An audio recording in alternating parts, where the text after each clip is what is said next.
It is so good to be home.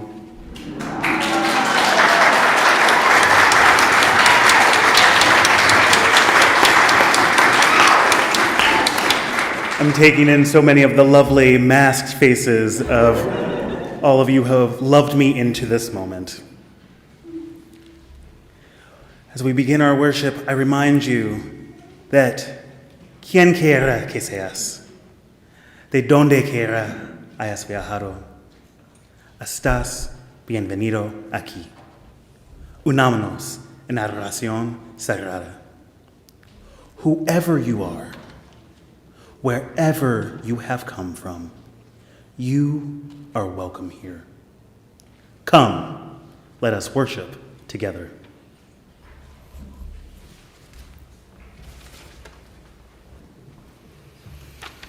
Good morning. Good morning. I'm Jim Kavanaugh, a longtime member of this congregation, of the UCH choir, of the worship team, and a lay community minister of this congregation since 2005. I share leadership of today's service with Greg Boyd, credentialed religious educator, master level, which didn't come easy, Hannah Belser, accompanist, Yvonne Duval, director of music, Corey Ness, director of religious exploration, Amy Firestein, audiovisual technician, and Laura Shemick, song leader. Whether you're a member or a visitor joining us in person, or if you're worshiping virtually today or any day, we are so happy that you've chosen to join us today. For our worshipers online, a Zoom online coffee hour will follow services starting at 11:30. We plan on continuing the Zoom coffee hour whether we're meeting in person or online or both. You're welcome at Fellowship Hour and any other in-person or online activities held by this congregation. And to repeat some of what Greg just said, in the spirit of the transformative power of community in all its forms, I'm so happy to welcome you to UCH. Whoever you are, wherever you live, whomever you love, whatever you do for a living, you are welcome at the Unitarian Church of Harrisburg.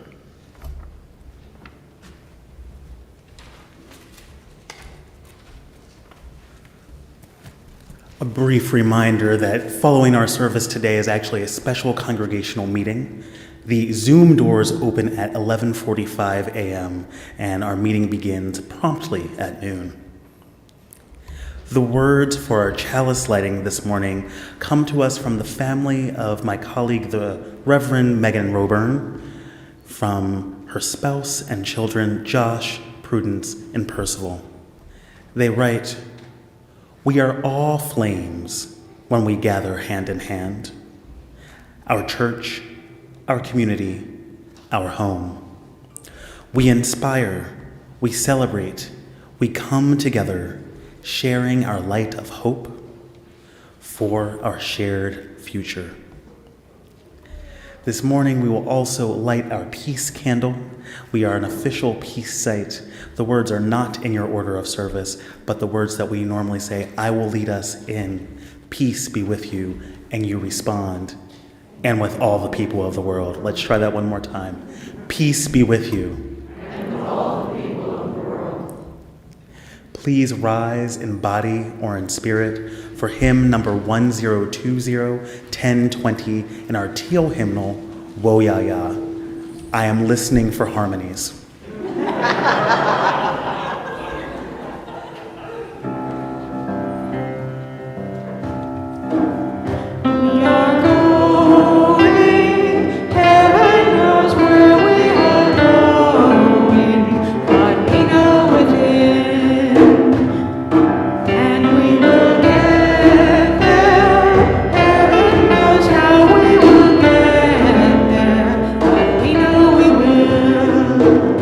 We'll be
I just have one quick announcement before we begin our time for all ages, and that is directly after the anthem, the children will walk downstairs for their first in-person religious education class.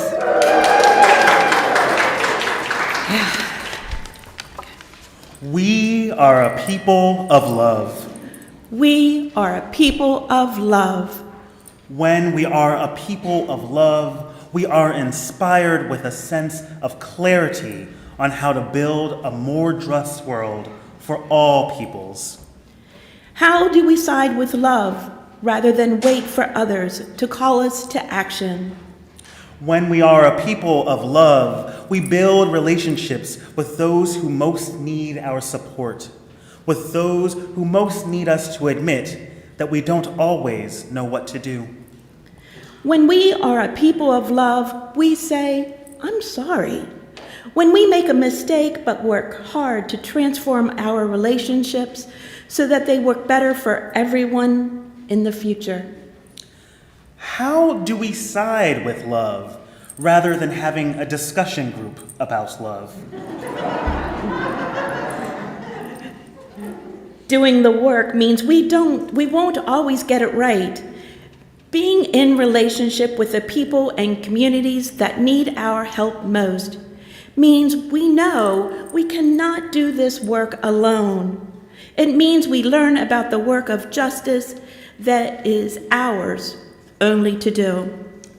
Unitarian Universalists are a people of love. A joyful group of people who seek to make justice with others so that everyone can thrive. A humble people who remember that we are better than our worst mistakes. We succeed or fail together. We move forward or remain stuck together.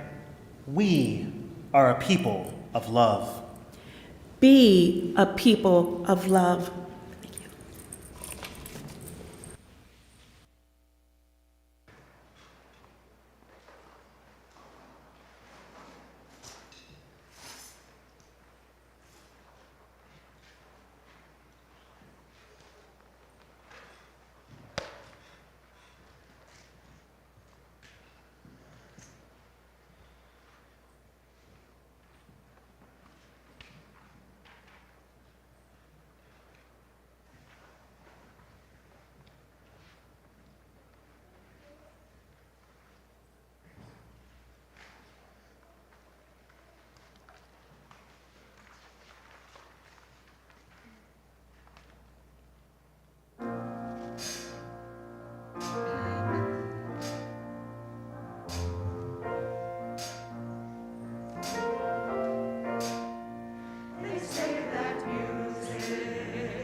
This is the time we set aside in the service to share our joys and concerns.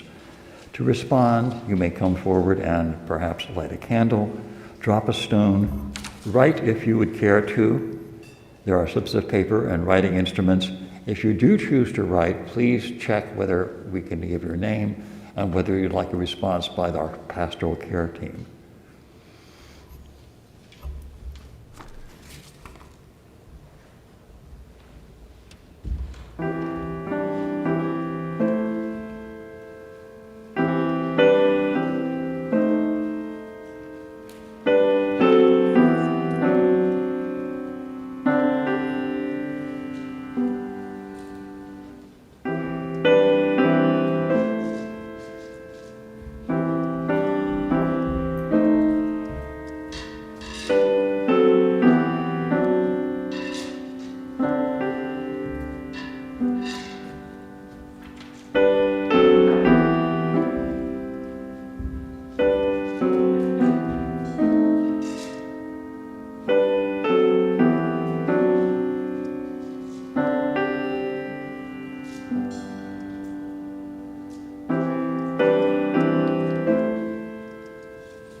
We have two written requests.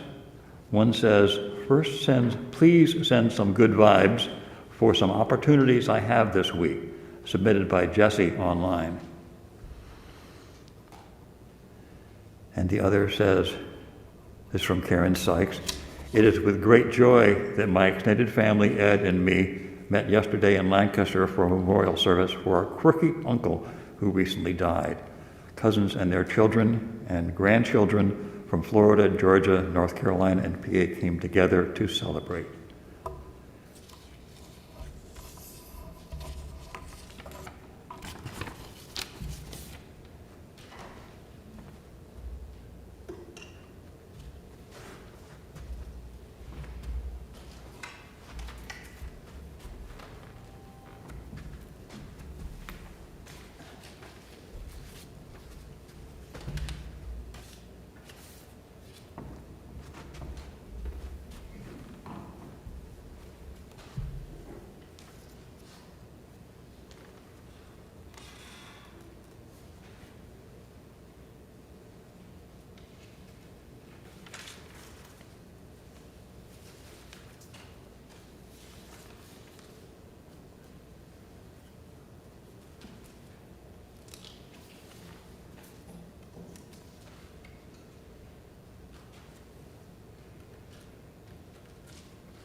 Our meditation continues in song.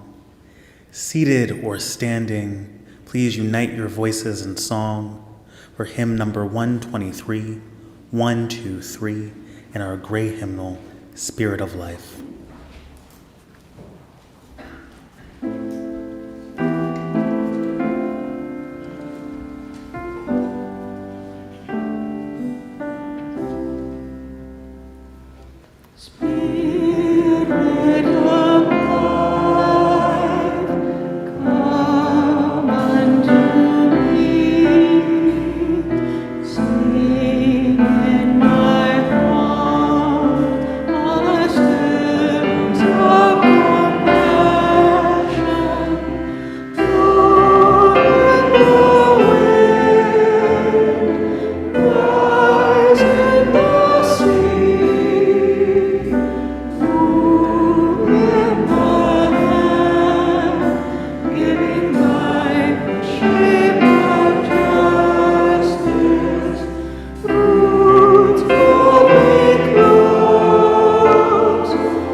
Since Greg's blurb about this service mentions our specific practices that are unique to our religious perspective, I thought about our own congregation and our specific practices and traditions, especially some that seem special to me. If there's one that leads all the rest, it is our chalice lighting that begins each worship service.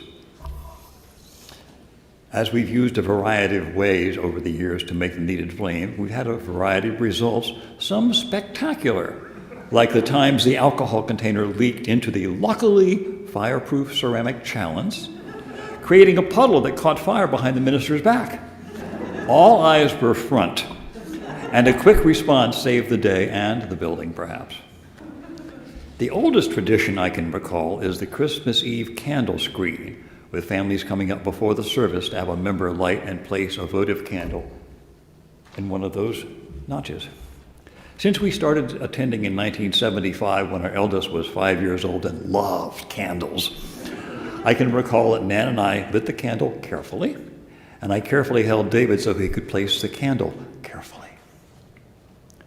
Our UCH coffee hour was sorely missed when the pandemic made us give up in-person services for a while, and last Sunday when we were able to be together in person, it felt so right. We've enjoyed the Zoom coffee hours, though, particularly with friends who have schedule conflicts or mobility issues, and we're glad that they will continue. Some traditions were attempted but abandoned, like a former minister in the 90s who persisted in having the same hymn in every service, despite suggestions that variety was important. He got the message when the auction committee came up with an item, ban the hymn of your choice for a year. And we all knew which hymn the high bidder would choose. Our first woman interim minister, Reverend Jackie Ziegler, had a lovely flag with a picture of the earth from outer space, which was hung on the screen, right there, decorating the services for the 2 years she was with us. It left with her, but the American flag she gave with us still has a place in the lobby. A more recent interim minister, Reverend Mike Walker, who resonated with Buddhist traditions, gave us 2 large singing bowls, one for each building at the time, to replace the little gongs we've been using to begin the service. We still have them, but they're saved for special occasions. A more permanent tradition he began was the worship team, which he convened after a Saturday morning worship planning gathering of choir people and others who have been involved in services. The group still meets with the minister to continue a collaborative approach, which has improved our worship services ever since. Other ministers have made changes that were okay for a while, like Reverend Lynn Cox's attempt to have a time in each service to greet your neighbor. To allow for a multitudinous UU personal preferences, she offered many possibilities, alternatives to shaking hands, so many that if you weren't paying attention, you would miss a choice or two. Reverend Tony Johnson was with us when the pandemic arrived, and he led us in being flexible, a trait which has persisted and likely will for the foreseeable future. There are a number of practices that didn't become a tradition because of one that has been with us, and probably other UU congregations all along, the practice of moving at the speed of church to make a change. It is easy for a leader to share a vision for what UCH should do, but being patient enough to wait while we move at the speed of church to make the change permanent can outlast human patience. Reverend David, stay tuned. We look forward to a long time together developing new practices and new traditions.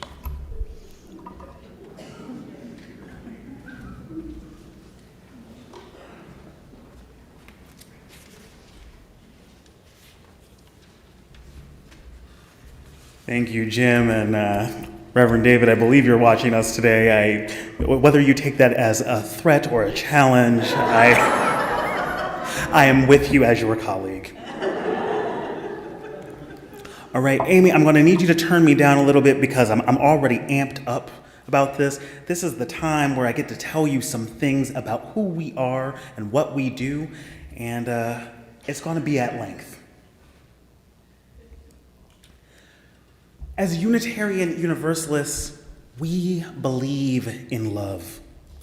We believe in love, relationship, and tradition. If you feel me, say love. Love. So from our time for all ages, we understand that we are a people of love. But love has a special meaning in a church setting. The love in Christian Bible comes from the Greek agape, which is more of a concept than a definable term. Any attempts to really get a definition of it kind of miss the purpose of the thing. But the general definition that people use is that agape is the love that Jesus had for the world, and by extension, all Christians have for one another. The term, it's been translated in various ways into English throughout the centuries. For example, in the King James Version of the Bible, which is perhaps one of the more poetic but least precise translations, agape is translated as charity. I actually prefer to translate it as compassion because I think that's something that we can really grab onto. For those of you who are familiar with the loving kindness or metta meditation, this is the meaning of love that we're talking about when we're dealing with agape, when we're talking about love here in church. It's more than a romantic, it's even more than an all-forgiving kind of love. It's the love of accountability. I often crib the Reverend Dr. Cornell West here when we discuss love and compassion in this way because he talks about justice as the public face of love in the same way that sex might be one of the more intimate expressions of love. And so in this way, as Unitarian Universalists, we mean three distinct things when we say we are a people of love. We mean that we are better than our worst mistakes. We mean that whatever our understanding of the divine or lack thereof, there is a force of love that holds each of us and connects each to all. And we mean that making justice is our largest expression of love for the entire world. So let's take that in order. We are better than our worst mistakes.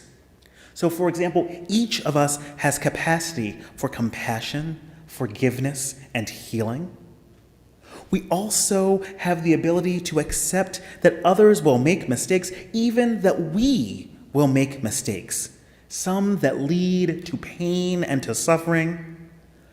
But even having this knowledge does not excuse us, does not absolve us of responsibility from the impact of our actions. And we also know that we can forgive people without ever welcoming them back into our lives. You don't need to. Forgiveness is an unburdening of the self and of the community. It is not an acknowledgement of right relationship. There is a force of love is something that we mean when we say that we are a people of love. And so in historical universalism, one of the popular catchphrases is God is love. And again, that love is the agape that we're talking about right now. This force of love is so all-encompassing, it is able to forgive us for our worst mistakes. Better the divine than me. I hold grudges. I'm so glad the divine does not. But it led to an understanding of a historical argument that some of my colleagues like to rehash every now and again about ultra-universalism. I know it sounds like a superhero term, but it was a real fight we had in the 19th century. Ultra-universalism versus restorationism, which is talking about historical universalists and some contemporary ones truly believed that because we weren't all good all the time here on earth, that we spent a little bit of time in a purgatory-like place before ultimately being reconciled to the divine. While ultra-universalism won out, and that's the universalism that we draw from as contemporary Unitarian Universalists, which is neither Unitarian nor Universalist, we're our own thing, we'll get there. I personally find restoration a theologically problematic claim because a God who punishes us for our mistakes rather than loves us back into our best selves sounds very human. And as humans, we have this fraught history of asking our gods to resemble us rather than to follow their examples. And finally, justice. Justice is what love looks like in public. So we mean that when we attend to the poor, to the hungry, to the suffering, which includes some of us here in this room, some of us here online, that is what love looks like in public. When we're working to make tomorrow better to live in than today, that is what love looks like in public. And when we admit that we need one another to survive, to thrive, to be all that we know how to be, that is what love looks like. We are a people of love. If you feel me, say love. Love. We are a people of relationship. If you feel me, say relationship. Relationship. As Unitarian Universalists, our greatest aim is to build beloved community. Beloved community is this big, bold concept that we get from Christian Bible. Some of you may know it as the kingdom or kingdom of God, the peaceable kingdom. All of these things are the same concept. But the beloved community, it's so big, it's so fat, it's so black, it's so queer, it's so trans, it's so disabled, it is so poor, so lacking in formal education. It's big enough to hold all of us. And this reality that there is something big enough to hold all of us and all of our complexities and all of our beliefs means that it is more important how we build community than who is inside of the community. It is more important how we believe or what we do to express our beliefs than what we specifically believe. Now, don't get it twisted, y'all. All people are welcome here. All beliefs are not. So if you don't believe a little trans girl is allowed to play girls' sports, you can see your ignorant belief right out the door. But my compassion for you and my desire for us to be in beloved community, a beloved community big enough to hold both of us, even when we disagree about something fundamental, remains undiminished. I want you. I need you. If you still struggle to say Black Lives Matter, your beliefs are not welcome here. The side of love, and you see that's the side of love calling us right now. Thank you for showing up, Spirit. Thank you. The side of love is the side of the hurting. And it is open season on Black folks, y'all. if you still struggle to say Black Lives Matter, I want to love you back into community. I want to love you back into a community that can center dismantling anti-Blackness as a prerequisite for collective liberation. And if you believe a gentler capitalism exists, wherein people still suffer and are exploited while others have excessive wealth, I want to talk to you. The side of love is the side of those who suffer, and we're right here. Choose us. As a matter of fact, Reverend David spoke to how core relationship is to our shared faith last Sunday in their Easter sermon. Z suggests that wherever the losers and the down and out, wherever the abused and scandalized find their inherent worth and dignity and refuse to be silent about it anymore, wherever they band together and proclaim a new way to live and take that message into the world and threaten the established order, that is the spirit of Jesus. It's alive wherever crucified victims of power get to be set free. The spirit of Jesus, this community of radical outcasts, that is the beloved community. And getting there demands core changes to our behavior as human beings. We are a people of relationship. If you feel me, say relationship. Relationship. And we are a people of tradition. If you feel me, say tradition. Tradition. Our traditions are both living and lively because we take our cues from life itself. The central messages behind our traditions do not change, but how we must observe them changes depending on our understanding of ourselves, on our understanding of that which connects each to all. And our living traditions always show to the world and to ourselves how we understand the side of love, the nature of relationships in this time, in this place, for the benefit of the whole world. We are a people of faith, a people of love, a people of relationship, a people of tradition for the benefit of the whole world. So let's talk about some of our traditions. Probably most central to who we are and how we are as Unitarian Universalists are the practices of covenanting.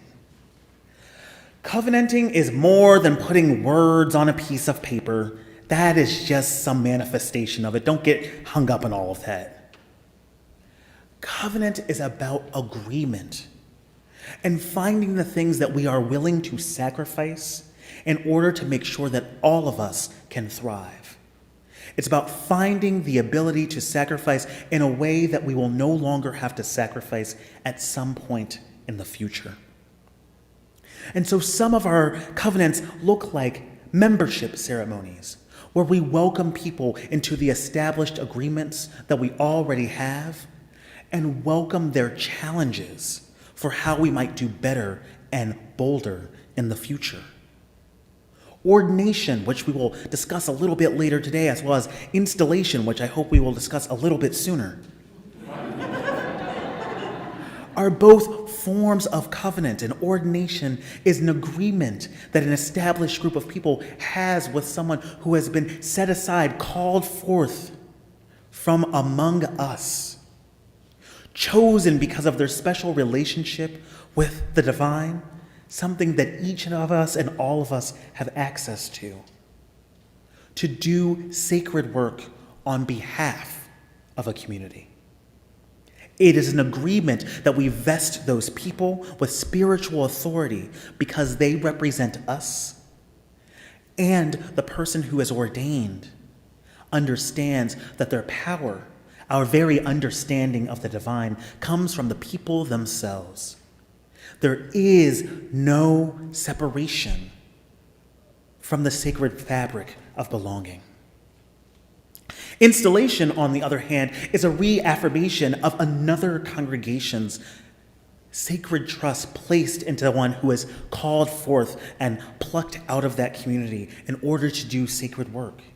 When we install a minister, when we install a religious educator, when we install a lay leader, yes, we can install and ordain whomever we please, whomever we choose, for whatever reason, at any time. We reaffirm what other communities saw in those people and say, here in this community, you can also thrive. Some of our other traditions concern rites of passage. There are a few that are unique to us. I especially love the child dedication, which is akin to a baptism or a birth blessing. A former minister used to say that when you baptize a child, that means that they'll get into heaven. When you dedicate a child, it means they'll get into college. Now, I appreciate the sentiment, but I want to pull back from that because we all know that you don't necessarily have to go to college in order to do good work, to do holy work, to do sacred work. And as a matter of fact, it's not the best choice for everyone. However, we're acknowledging something very human when we talk about child dedication. We dedicate a child to a specific congregation. And a congregation in the act of dedication says, yes, you, child, you, holy one, you who may be the next leader of whatever comes next. We are invested in you, and we will see you through to spiritual maturity, and then we will welcome you back in. We will welcome you back in to bless us with all that you have learned. There is no separation in the fabric of all that is.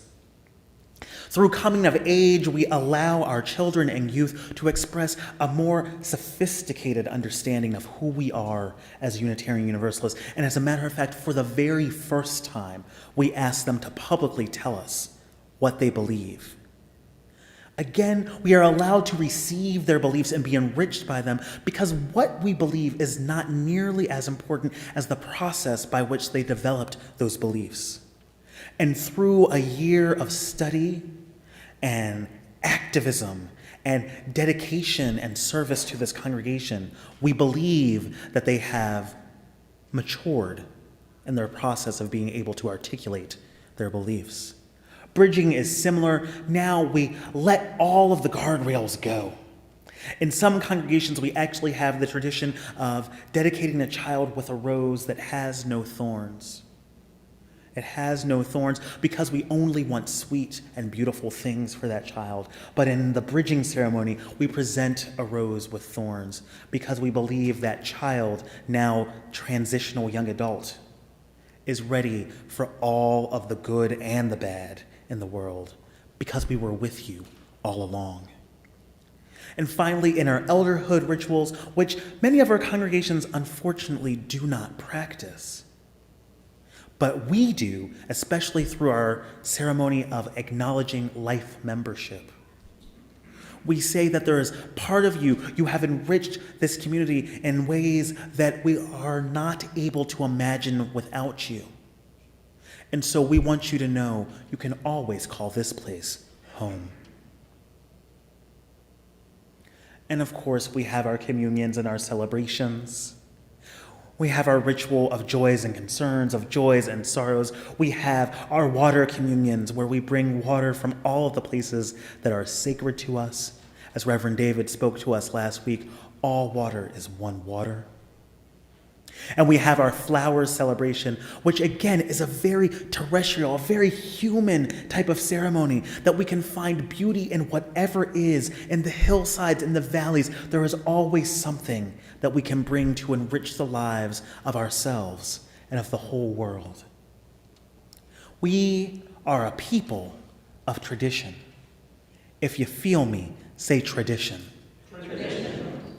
We are a people of love. We are a people of relationship. We are a people of tradition because we know that how we are together is more important than what we think or what we believe. We understand that all beliefs are not welcome here, but you, baby, you, warts and all of your complexity and all of your foibles, I love you. I love you just as you are, and I need you to do better. And we are a people of tradition because we understand that life itself is the biggest and broadest unveiling of the divine that we can ever understand. Whether we resonate with that language or just understand something that connects each of us to all of us, we know that life itself is the only way we can learn those things. And so our rituals must reflect what we can actually see right here, right now, for the benefit of all. If you feel me, say love. If you feel me, say relationship. If you feel me, say tradition. As people of love, relationship, and tradition, we bless one another and we bless this community. Amen. Ashe. And blessed be.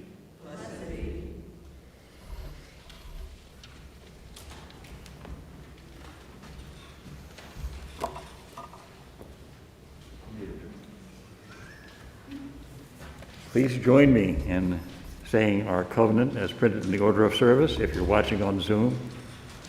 Oops. Maybe you can hear me.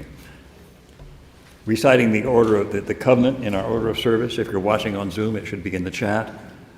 Love is the spirit of this congregation, and service is our gift. This is our great covenant, to dwell together in peace, to speak our truths in love, and to help one another. And now for something that's not in the order of service, we have a stewardship moment featuring John Hargraves of our stewardship team.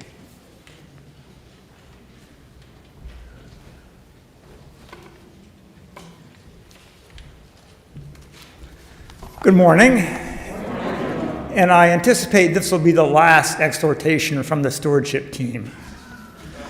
We are now at $292,000, so we're getting there. We're almost $100,000 short of our goal. We got some work to do. We have 46 pledging units that have not answered our call. I ask you all to fill out this purple form, which is in the lobby. As I mentioned previously, we are an all-male team, trained by females and supervised by females. One consideration of an all-male team is our safety. As we move into this final step of the pledge campaign, we will be visiting the homes of people who have not pledged. We anticipate these visits will be late at night, so we're sure they're there. And we will have the forms with us. Please, way. If you feel me, say pledge. Thank you.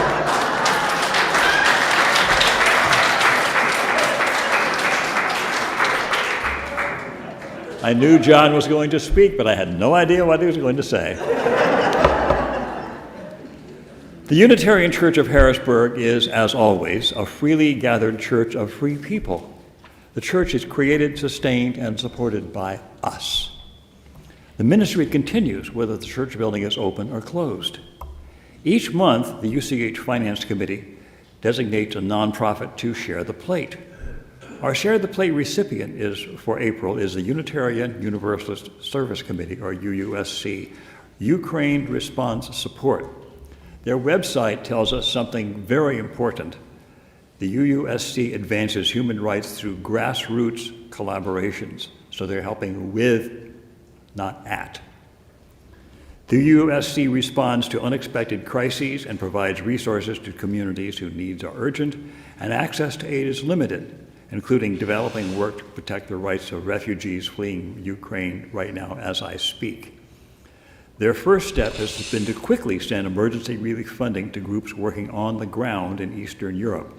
UUSC has existing partners in the area from its Syrian refugee work, including partners such as the Hungarian Helsinki Committee, who are already responding to the current crisis by providing free legal assistance, counseling, and representation so that Ukrainian asylum seekers receive temporary protection immediately. Their team is fully developing a strategy for longer-term recovery alongside these same partners. Their partner organizations on the ground are best positioned to identify needs of affected communities and respond. For those worshiping online, or for you in person who wish to contribute online, please see the email with the link for today's service, or visit uchbg.org, our home page, for options for continuing. For those here in person, the collection plates will be brought around by today's usher. Your financial support and commitment matter. Please consider giving what you are able.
Please rise in body or in spirit for our closing hymn, number 298 in our gray hymnal, Wake Now My Senses. We will sing all 5 verses.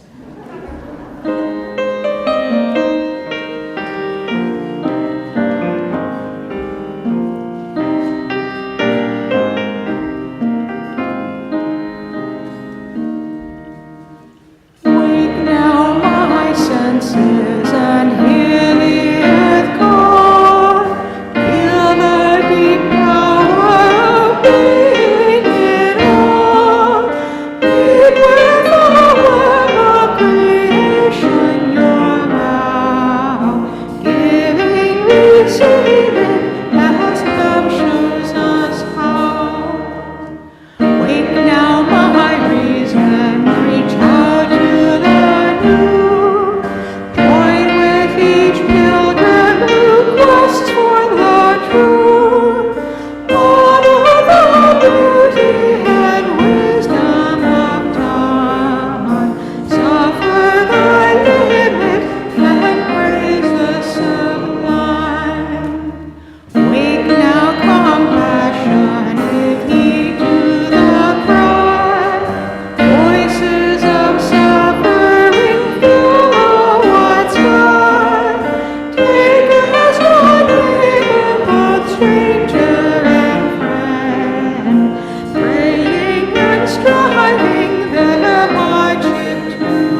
toward a planet transformed by our care. We are a people of love, relationship, and tradition.